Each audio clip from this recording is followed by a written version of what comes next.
So we were talking earlier about the different types of lipids. We've seen fatty acids, triglycerides. Now we're going to look at phospholipids. This is our first lipid that we use for structure, and it's a little bit more complex, but still contains esters.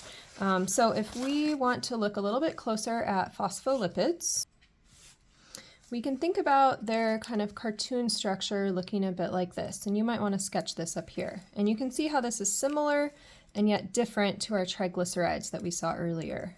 We have one missing fatty acid now, and we've gained this really polar charged head. So let's follow this task here and look a little bit more closely at our phospholipid. So circle or highlight the glycerol backbone. We've seen that before on the previous pages. So here's our 3 carbons and then the oxygens that go with it. So this would be my glycerol backbone. And then we want to circle the fatty acids. So here's my fatty acids. And notice one of them has a bend in it, and you might be seeing why here. So circle each fatty acid. Here we've got 2 fatty acids, and identify each one as saturated or unsaturated.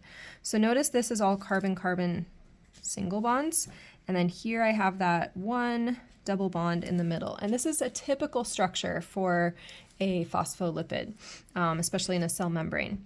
Next up, circle the polar head and highlight the charges. So the charges are a bit hard to see. If you're working on a tablet, maybe you can zoom in on the pictures a bit here, but there's positives and negatives here in my polar head. So this is, I would say, it's already labeled, but I'll relabel it. This is my polar head. And then based on the fatty acids present, predict the source and the properties. So would this be more fluid or solid type of molecule? So when I have those saturated fatty acids, those are going to tend to give me solid type of properties. When I have the unsaturated, that's going to tend to give me more liquid-like properties. And that would refer back to this page earlier where we talked about those saturated alkane tails packing together well, and then, sorry, you can't see that, and then the ones with the cis double bonds not packing as well and being more liquid. So as we take a look at this, this gives us basically a stick of butter and some oil, and they complement each other really well. So here is a skeletal version of this structure, and you can take that same set of tasks and apply it down here. Just a picture thing to work with here. It's hard to see in how this has copied over, but one way that you will sometimes see these phospholipids sketched out, in addition to this one that I've got over here, is just as a polar head and then those tails, often with a bend in them. And just remember, there's a positive and a negative charge on that head, so it's a super polar head, more so than we've seen earlier. So let's talk about some properties of a phospholipid here. So you've got this extra practice here.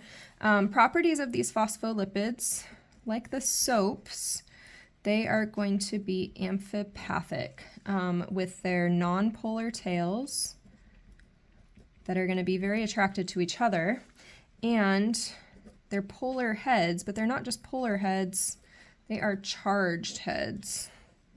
And that's going to make them really extremely hydrophilic or loving water. We've got a lot of water in our bodies, so these phospholipids end up attracted to that. This is very similar to soap, but we have a larger head and 2 tails. So this would be a soap molecule, and then here's a phospholipid. Okay, soap had a negative charge, phospholipids have positive and negative, and those are not necessarily to scale there. So if we can think about then, now that we have some of those properties down, also think about functions. There's 2 main functions that we want to think about for this class for our phospholipids. The first of those is in the cell membrane. And so the cell membrane we've seen before is kind of this surface around the cell that helps be a boundary, so only some things can get in and out. And so we've got those charged heads that we've been talking about. Charged heads are what we have on the surface. And so now we understand in a little bit more detail what's going on here.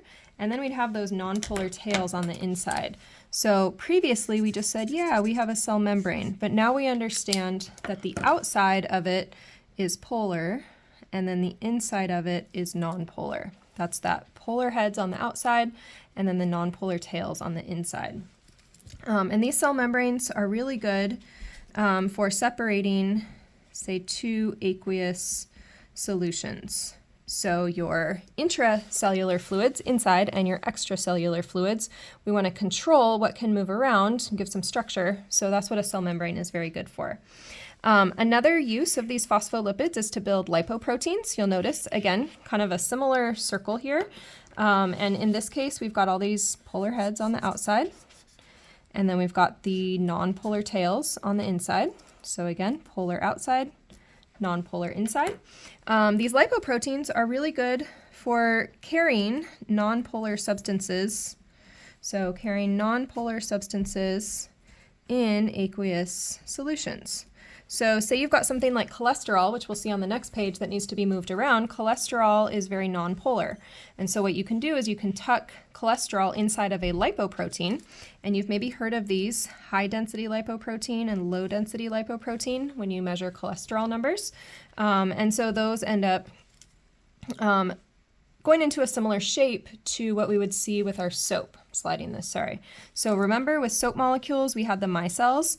We see something similar happens with our lipoproteins. If we were to draw a little sketch like we did with the micelles, polar heads are on the outside by water. And then we have our nonpolar tails that will trap things like cholesterol.